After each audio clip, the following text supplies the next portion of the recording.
발명가 특허 제10강 시작하겠습니다.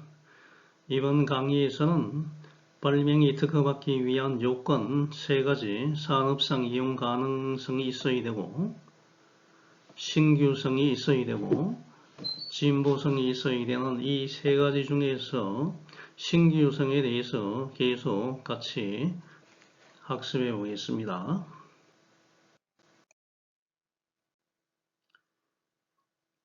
자, 발명이라는 것은 이 특허법 제2조 1호에서 자연법칙을 이용한 기술적 사상의 창작으로서 고도한 것이다.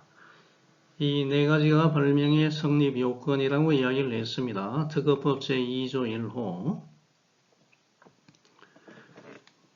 모든 발명은 특허를 받을 수가 없습니다. 발명이 특허받기 위한 요건 3가지. 산업상 이용 가능해야 된다. 여기서 이야기하는 산업이라는 것은 일반적으로 이 제조 분야를 이야기를 합니다. 그래서 대부분 특허를 받기 위해서 제출하는 이 출원서는 산업상 이용 가능성은 전부 다 만족을 하고 있습니다. 그래서 이 산업상 이용 가능성은 그렇게 심사하는 데 있어서 큰 문제점은 되지 않습니다. 특히 이 심사관으로부터 이 특허를 받고 이 거절 사정을 당하는 경우는 특허법 제29조 1항에 있는 신규성, 노벨티, 새로움이 없다는 거죠. 또 그 다음에 이제 제일 중요한 게 특허법 제22조 2항인 진보성입니다. 인벤티브 스텝. 발명이 기존에 있는 발명에 비해서 한 단계 더 업그레이드된 진보성이 있어야 됩니다. 그래서 이 특허청에 있는 심사관들이 제일 신경 써서 심사를 하는 것은 특허법 제29조 2항 이 진보성이 제일 중요한데요. 그 중에서 또 일부는 기존에 있는 걸 또 이 카피를 해서 제출하는 사람들이 있기 때문에 이와 같은 경우에는 새로움이 없어서 신규성에 큰 문제가 됩니다.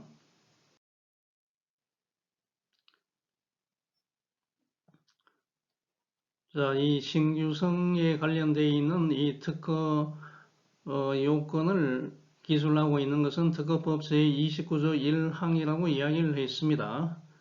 자, 다시 한번 읽어보면요. 특허법 제29조 1항 산업상 이용할 수 있는 발명으로서 특허청에 이 출원하는 거의 모든 이 발명은 산업상 이용 가능하다고 생각할 수 있습니다. 다음 각 어느 하나에 해당하는 것을 제외하고는 그 발명에 대해서 특허를 받을 수 있다. 그래서 이 특허법에서는 어느 것이 신규성이 있는 발명인지에 대해서는 말하지 않고 있다는 겁니다. 단지 이와 같은 것은 신규성이 없는 발명이라는 거죠. 신규성이 상실된 이 발명, 이 두 케이스를 제외하고는 모든 발명은 특허를 받을 수 있다는 이야기입니다. 자, 그러면 어떠한 이 발명이 신규성이 없습니까?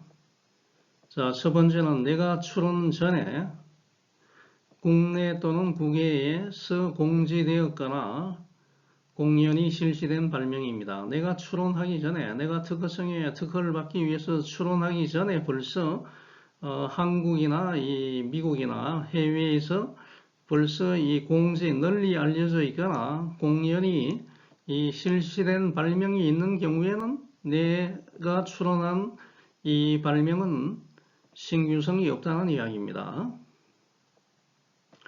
자, 여기서 이야기하는 이 특허 출원 전에, 내가 특허 출원 전이라는 이 개념은 뭐냐면요. 특허 제출하는 그날, 날짜를 이야기하는 개념이 아닙니다. 특허 출원의 시간과 분과 초까지도 고려한 이 자연 시간적인 이 개념입니다. 그래서 1분 1초라도 먼저 공지되어 있는 공연이 실시된 발명이 있는 경우에는 내가 추론하는 발명은 신규성이 없다는 겁니다. 굉장히 엄격하게 규정을 하고 있습니다. 초까지 따진다는 이야기입니다. 자, 그러면 외국에서 공지된 경우는 어떻게 되냐?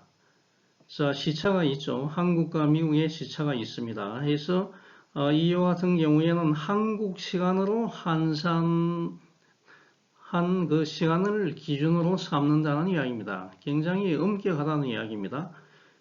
특허에서는 내가 동일한 발명에 대해서 이 특허를 받기 위해서는 먼저 추론하는 게 중요하다고 이야기를 했습니다. 그래서 이 추론 전이라는 이 시간 개념은 초까지 이와 같이 생각하는 이와 같은 개념이다 하는 걸 여러분이 기억해야 됩니다. 자, 두 번째는 뭐냐면요. 내가 추론하기 전에 국내 또는 국외에서 반포된 간행물에 게재되었거나 벌써 나와 있습니다. 저널, 잡지에 벌써 나와 있거나 전기통신회선, 텔레커뮤니케이션 라인, 전기통신회선을 통하여 대중이 이용할 수 있는 발명이 벌써 나와 있으면 내가 추론하는 발명은 신규성이 없다는 이야기입니다. 자, 여기에서 이 전기통신회선, 텔레커뮤니케이션 라인이라는 것은 뭐 인터넷도 되고 그 다음에 이 이메일도 되고 뭐 유선이나 무선 뭐 강선 뭐 이게 전부 다 이 포함이 되는 포괄적인 단어가 되겠습니다. 그래서 제가 보니까 이 신규성을 규정하는 이와 같은 특허법이 상당히 많이 상당히 좀 엄격해진 것 같습니다. 그래서 제가 이 특허법을 다시 한번 살펴보니까 이와 같은 것이 여기 전기통신회선을 통하여 공중이 이용할 수 있는 발명이라는 것은 2013년 7월 1일 이후에 추론된 특허 추론에 한해서 이와 같이 전기통신회선을 통해서 공중이 이용할 수 있는 발명과 비교를 해서 신규성이 있는지 하는 걸 판단한다는 겁니다. 자, 요거 같은 게 첨가가 됐고요. 또 자세히 보니까 전에는 이게 없었습니다. 신규성을 따질 때 2006년 3월 3일 날 이게 개정이 되었습니다. 2006년 3월 3일 이전은 어떻게 돼 있었냐면 특허 추론 전에 국내에 공지되었거나 공연이 실시된 발명이었습니다. 그런데 보니까 이와 같은 걸 굉장히 좀 강화를 시킨 것 같습니다. 국내 또는 국외에서 자, 해외에서 공지가 된 것도 있으면 내가 추론하는 발명은 신규성이 없다는 겁니다. 뭐 이와 같은 것은 이제 국제주의를 우리가 추구하고 있기 때문에 굉장히 이와 같이 특허법이 강화가 된 것 같습니다. 신규성 따질 때. 그래서 보니까 특허청에서는 계속 이 법을 시대의 흐름에 맞게 그 다음에 국제적인 이 관점에서 약간씩 아마 일부 개정을 하고 있는 것 같습니다. 그래서 가장 최근에는 2021년 작년이죠. 8월 17일 날 일부를 또 개정을 했네요.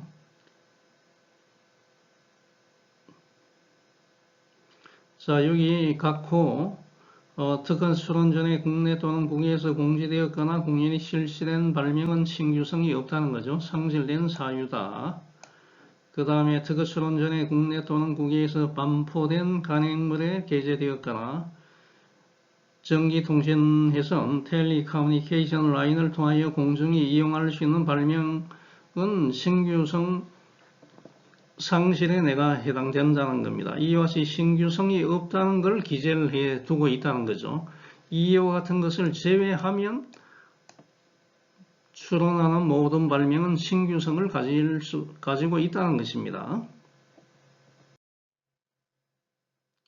자, 그러면 이 발명의 신규성을 판단하는 기준에 대해서 한번 조사를 해보겠습니다. 첫 번째는 이 시기적인 판단 기준입니다. 자, 신규성을 판단하는 기점은 여러분이 특허청에 특허 출원하는 시점이 기준입니다. 출원하는 시점. 지금 우리 대한민국이 채택하고 있는 것은 선출원주의죠. 먼저 출원한 사람이, 동일한 발명에 대해서는 먼저 출원한 사람이 특허를 갖게 돼 있죠. 그래서 특허 출원하는 시점 기준해서, 자, 내가 준비해서 특허를 받으려고 하는 이와 같은 발명이 신규성이 있느냐 없느냐 하는 것은 내가 출원하는 그 시점이 기준이 되겠습니다. 자, 내가 출원하는 시점에 벌써 국내 혹은 뭐 장소적인 판단 기준 뒤에서 이야기하겠지만은 국내나 국외에서 벌써 나의 발명과 비슷한 게 유사한 것이 벌써 나와 있으면 나는 신규성이 없는 신규성 상실에 해당이 되는 거죠. 자, 오전에 내가 특허 출원하는 그날 오전에 국내에 공시된 발명을 자, 당일 오후에 그 똑같은 발명을 내가 그날 오후에 자, 특허 출원하게 되면 이와 같은 경우에는 신규성을 상실한다는 이야기입니다. 앞에서 이야기한 바와 같이 날짜가 기준이 아니고 시분 초까지 막 따진다고 하니까 이와 같이 신규성 상실에 해당된다는 것이죠. 같은 날에 공시된 발명과 그날 같은 날 오후에 뭐 몇 분 후에 출원해도 신규성 상실이 된다는 이야기입니다. 그래서 중요한 개념은 신규성 판단 기준은 특허 출원하는 그 시점 시분 초가 기준이 된다는 이야기입니다. 자, 그 다음에 두 번째 이 장소적 판단 기준입니다. 공시된 발명과 공연이 실시된 발명이 자 2006년 3월 3일 이전 같으면 국내로 이와 같이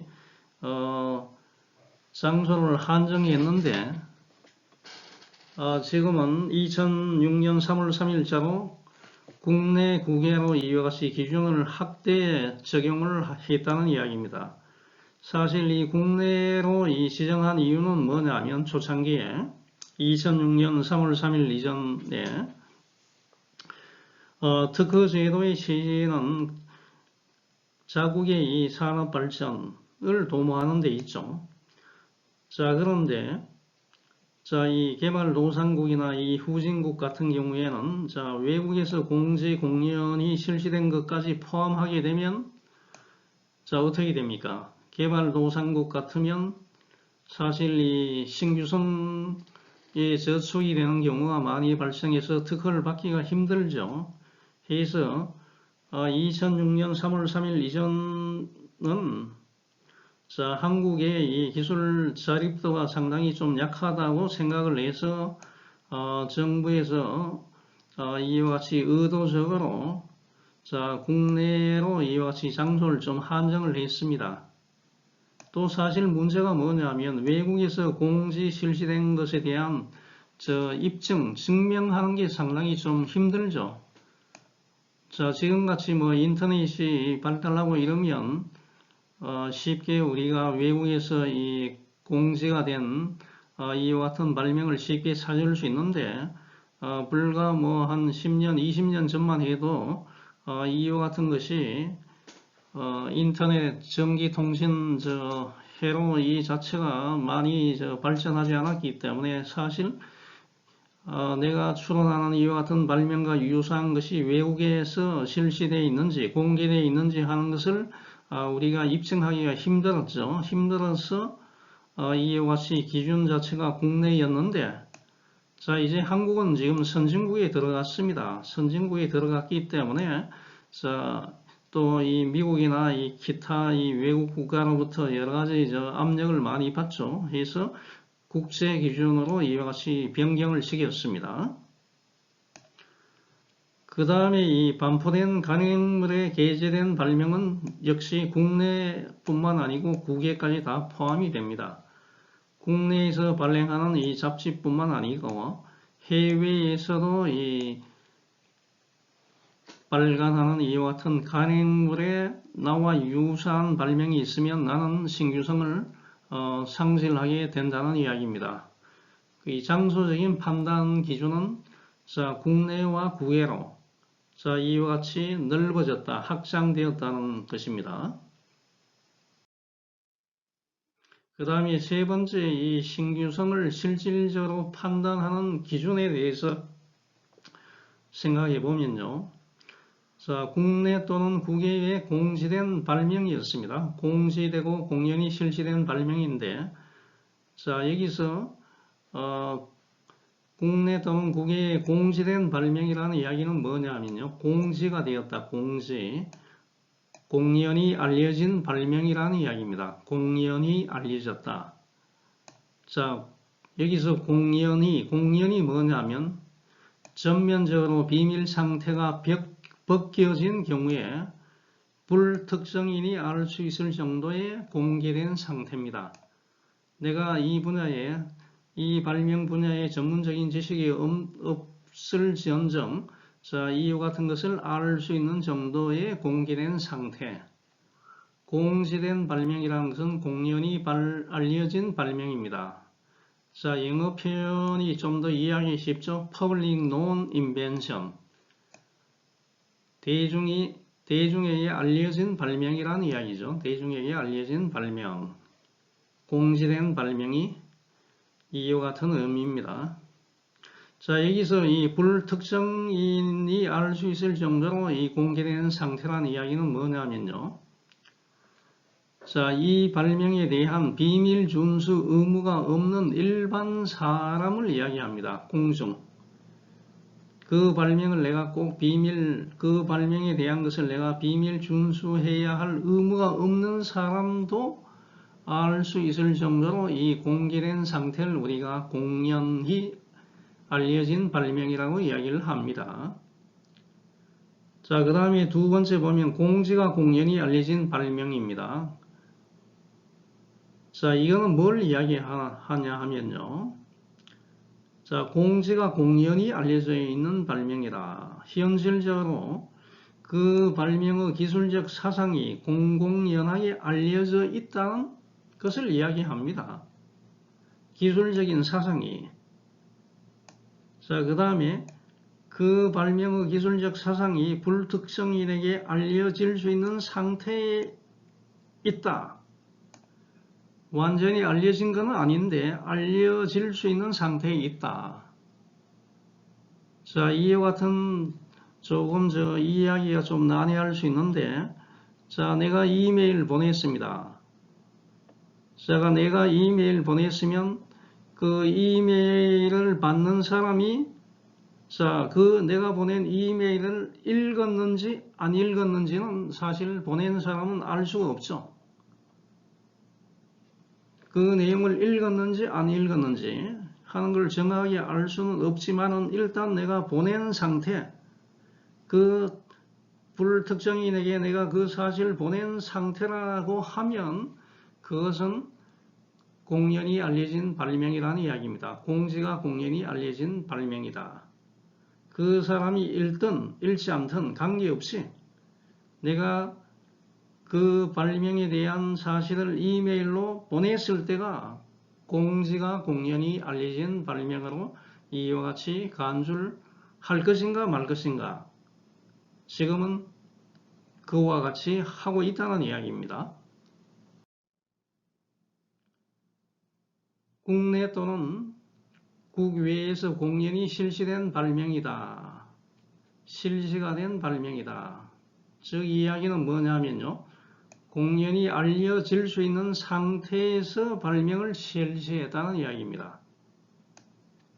발명의 비밀이 전면적으로 벗겨진 상태가 공연히 실시된 발명이라는 이야기입니다.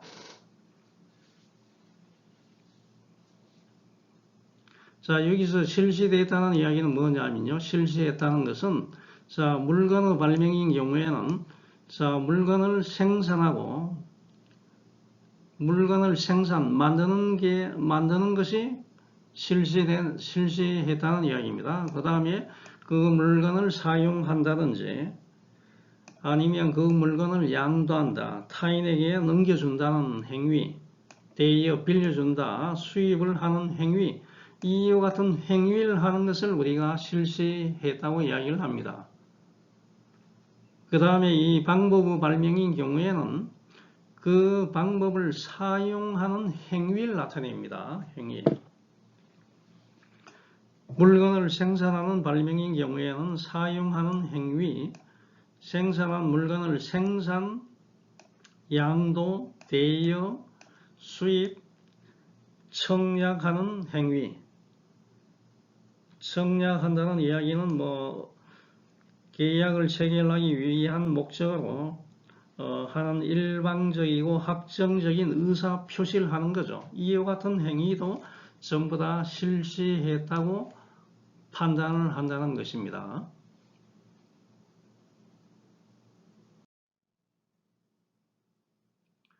자, 그 다음에 29조 1항에 나오는 국내 또는 국외에서 반포된 간행물에 게재된 발명이다. 자, 이야기 앞에서 했는데요. 2006년 3월 3일 이전 같으면 국외에서는 없었습니다. 국내에서 반포된 간행물에 게재된 발명이었는데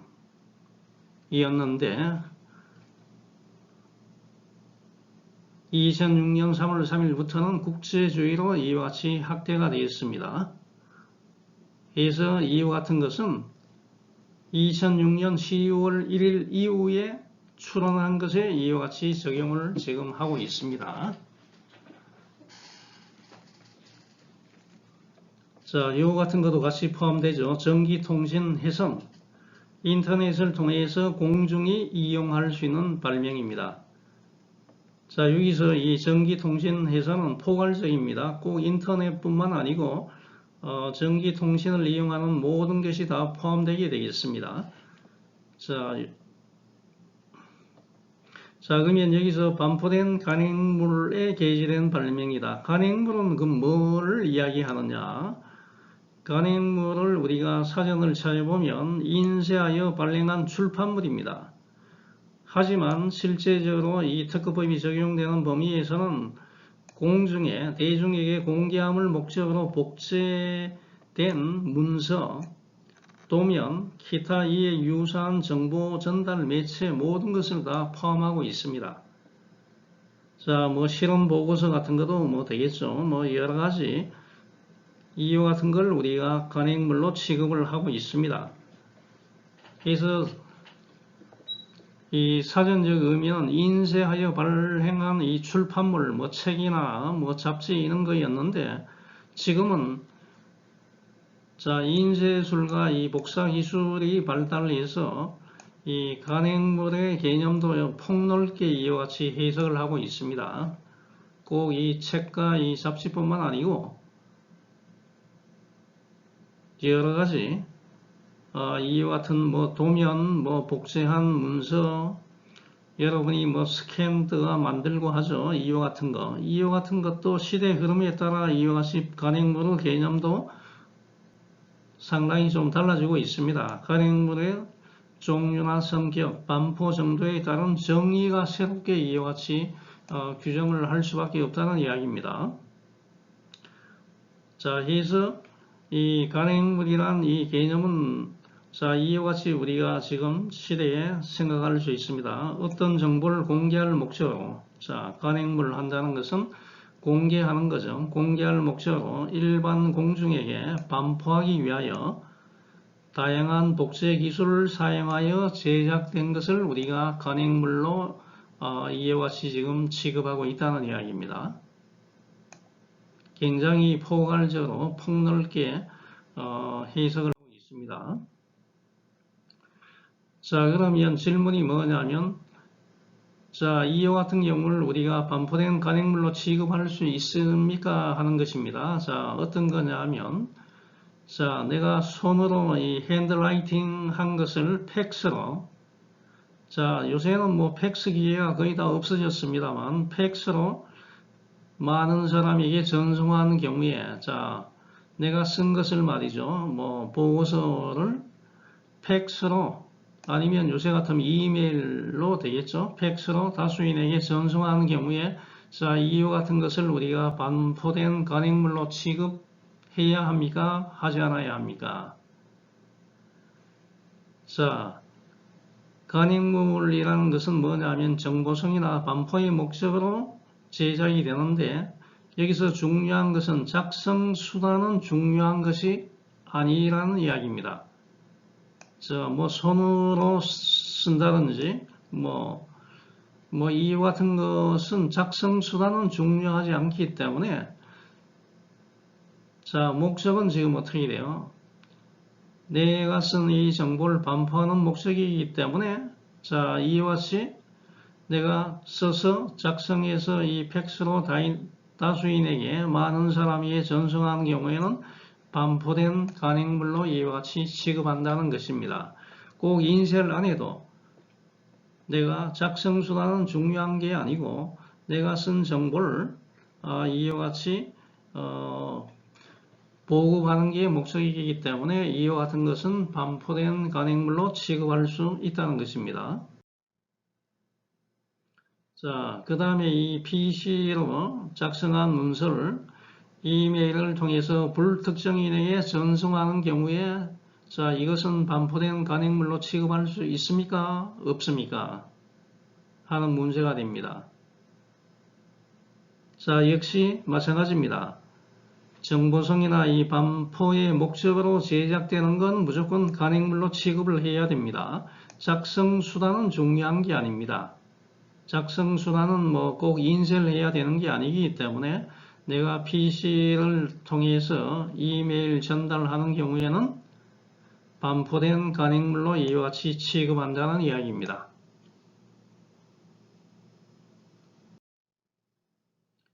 자, 그러면 이 반포란 단어의 뜻이 뭐냐면, 반포는 일반 공중이, 대중이 열람할 수 있도록 배포되는 것이 반포가 되었다는 이야기입니다.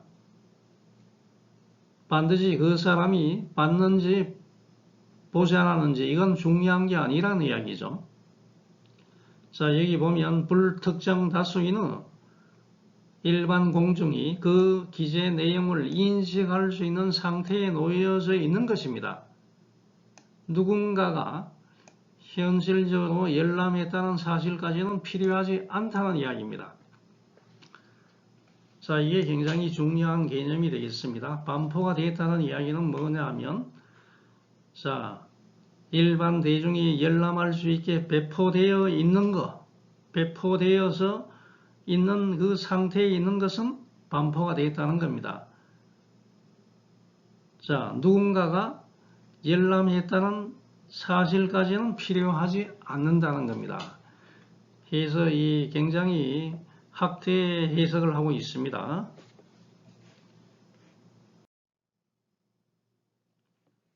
자, 간행물의 이 게재된 발명은, 자, 신규성 상실되는 건데요. 자, 그러면 물론 이와 같은 건 뭐죠? 내가 추론하기 전에 이와 같은 반포된 간행물에 게재된 발명이 있는 경우에 내가 추론하는 발명이 신규성이 없어지는 거죠. 자, 그러면 질문이 뭐냐 하면, 간행물에 게재된 발명이라는 것은 어떠한 상태로 기재된 것을 의미합니까? 자, 판례를 보면요. 간행물에 용이하게 쉽게 실시할 수 있을 정도로 기재되었다고 하는데, 자, 이 내용은 뭘 이야기하느냐 하면, 자, 당업자가, 자, 그 분야에 있어서 이 통상적인 지식을 갖는 사람을 우리가 당업자라고 합니다. 그 분야에서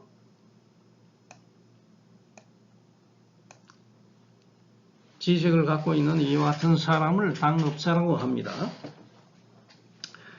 당업자가 별도로 생각하지 않고 본래의 내용대로 집행하여 실시할 수 있도록 기재된 경우가 용이하게 쉽게 실시할 수 있다는 것을 이야기를 합니다. 그래서 간행물에 용이하게 쉽게 실시할 수 있을 정도로 기재되었다는 것을 의미한다는 이야기입니다. 간행물에 게재된 발명이라는 것은 뭐냐 하면 아주 쉽게 그 분야에 있는 보통의 지식을 갖는 사람이 특별한 생각 없이 본래의 내용대로 여기에 게재된 대로 집행해서 실시할 수 있도록 기재된 이와 같은 게 간행물에 게재된 발명을 이야기합니다. 사실 이 발명 여러분이 그 특허 추론서를 작성을 해야 되는데 거기에 보면 발명의 목적이나 발명의 구성, 효과 이 세 가지를 아주 잘 적어야 됩니다. 물론 특허 청구 범위도 있지만은 이 중에서 가장 중요한 구성만 상세하게 기재되어 있어도 간행물에 게재된 발명이라고 이와 같이 취급할 수 있다는 것입니다.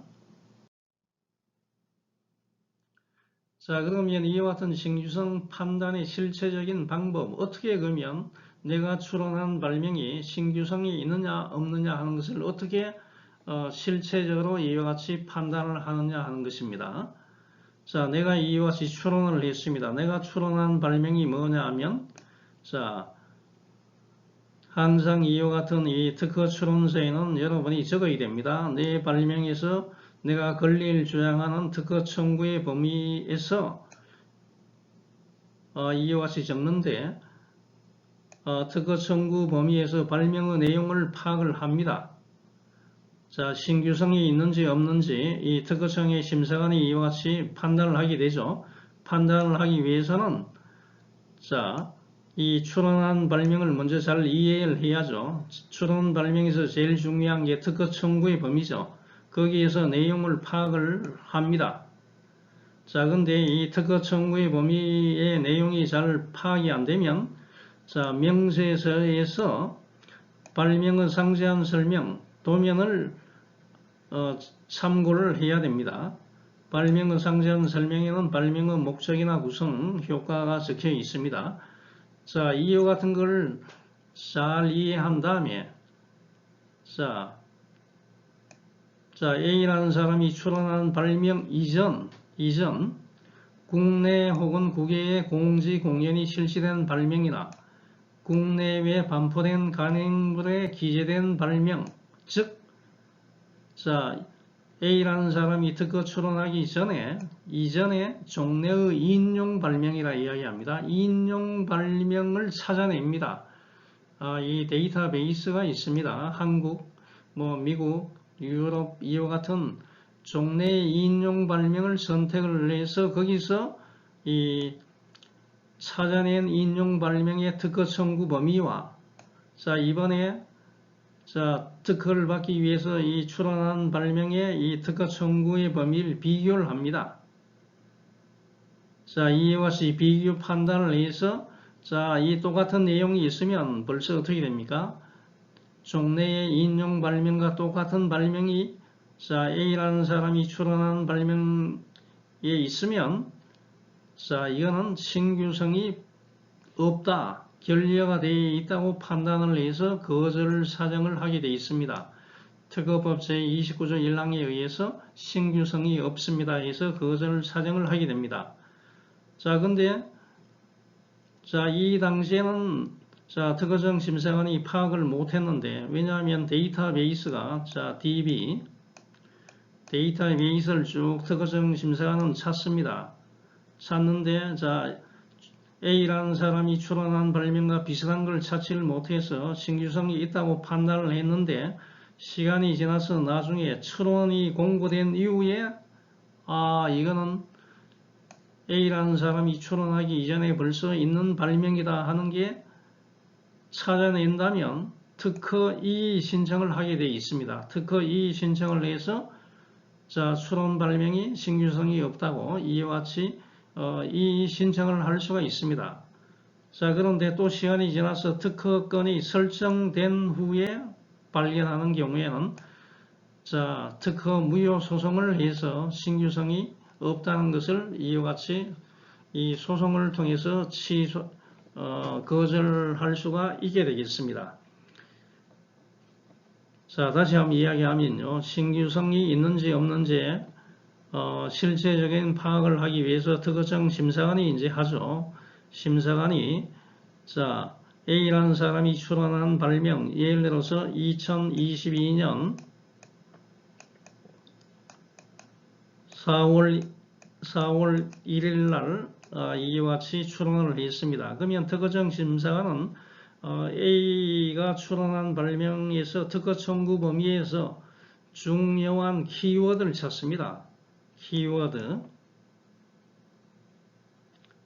중요한 이와 같은 키워드를 찾아서 자, 이 특허청에서 관리하는 이 데이터베이스에 입력을 하면 자, 수만 가지가 이와 같이 뜹니다. 그러면 특허청 심사관은 이 내용을 잘 파악한 다음에 키워드를 압축을 해서 한 10개 정도 기존에 있는 인용 발명을 찾아냅니다. 인용 발명을 찾아내서 자, 이 추론 발명과 비교를 하죠. 비교를 해서 자, 이 추론한 발명이 신규성이 있는지 없는지 하는 것을 이와 같이 판단을 하게 되겠습니다. 특허청 심사관이 자기 마음대로 이와 같이 하는 게 아니고 특허청 심사관은 기존에 공지가 되어 있는 자, A라는 추론자가 추론한 날짜 이전에 국내외에 공지가 되거나 공연이 실시된 발명, 국내외에 반포된 간행물에 기재된 발명을 찾아내야 됩니다. 데이터베이스에서. 찾아내서 특허 청구 범위를 비교를 하죠. 비교를 해서 신규성이 있는지 없는지 이와 같이 비교 판단을 하게 되겠습니다. 신규성 이 상실의 예외 규정입니다. 자, 앞에서 한번 이야기했습니다만은 자, 만일 공지 공연이 실시된 발명이나 간행물에 이 게재된 발명에 해당되면 무조건 이와 같이 신규성 상실로 이와 같이 판단을 해서 거절 사정을 하게 되는데 그런데 자기 자신이 사전에 이와 같이 학술지나 저널 같은데 이와 같이 게재를 해서 내가 만든 발명인데 사전에 학술대에 가서 발표를 했기 때문에 내가 만든 이와 같은 발명이 특허를 받지 못한다고 하면 이거는 조금 억울하죠. 그래서 이와 같은 것을 보완한 게 이제 신규성 상실의 예외 규정을 이와 같이 특허법 제30조에서 이와 같이 만들었습니다. 신규성 상실 사유가 있어도 사회 통념상이나 경험칙상 그 사유가 정당하다고 인정되는 경우에는 구제를 해줘야 된다. 자, 내가 만든 발명인데 내가 잠깐 실수를 해서 학술대에 먼저 발표를 했다. 자, 그러면 그것 때문에 내가 발명에 대한 특허를 내가 받을 수가 없는 거죠. 이와 같은 억울한 경우에는 물론 이 발명자와 이 특허 추론자가 같아야 되겠죠. 이와 같은 경우에는 예외적인 조항을 두자 해서 만든 게 특허법 제30조입니다. 그래서 공지 예외 주장을 할 수 있게 되겠습니다. 그래서 기간도 종전에는 6개월이었는데 지금 보니까 12개월로 이와 같이 제한을 시켰습니다. 그 1년 내에 이와 같이 추론하게 되면 신규성 상실을 면제해 주는 것, 예외적인 이와 같은 제도가 있다는 것입니다. 자, 어떤 경우냐 하면 자, 내가 특허부터 먼저 받기 위해서 추론을 해야 되는데 추론하지 않고 자, 내가 한 발명을 학술지 등의 이 간행물에 게재 발표한 경우에 자, 이와 같은 경우에는 좀 억울하다 해서 이와 같이 보고를 해주고 있습니다. 학술단체에서 발표한 발명, 박람회에 내가 출품한 발명, 특허 출원 신청하기 전입니다. 물론 이와 같은 경우에도 여기에 학술지의 이 게재한 발표자와 이 발명자가 전부 다 같아야 되는 거죠. 동일한 사람이 되어야 됩니다. 그 다음에 이제 이는 어처구니 없는 경우도 발생할 수 있습니다. 내 의사에 반해서, 자, 내가 이와 같은 것을 내 의사에 반해서 내가 공지 공연이 실시되거나 간행물에 게재된 발명, 내가 갖고 있는 이와 같은 발명이 도난당해서 제3자가 이와 같이 실시를 한다든지 공개한 경우, 뭐 이와 같은 경우가 있죠. 타인의 협박이나 사기, 스파이에 의해서 강제적으로 이와 같이 공개가 된 이와 같은 발명인 경우에는 보호를 해주자 해서 특허법 제30조에서 보호를 해주고 있다. 하지만 1년 내에 반드시 특허 출원을 해야 된다는 것입니다. 자, 오늘 수업은 이와 같이 신규성에 대해서 발명의 특허를 받기 위한 3가지 조건 중에서 신규성에 대해서 설명을 했습니다. 오늘 강의는 여기서 마치겠습니다.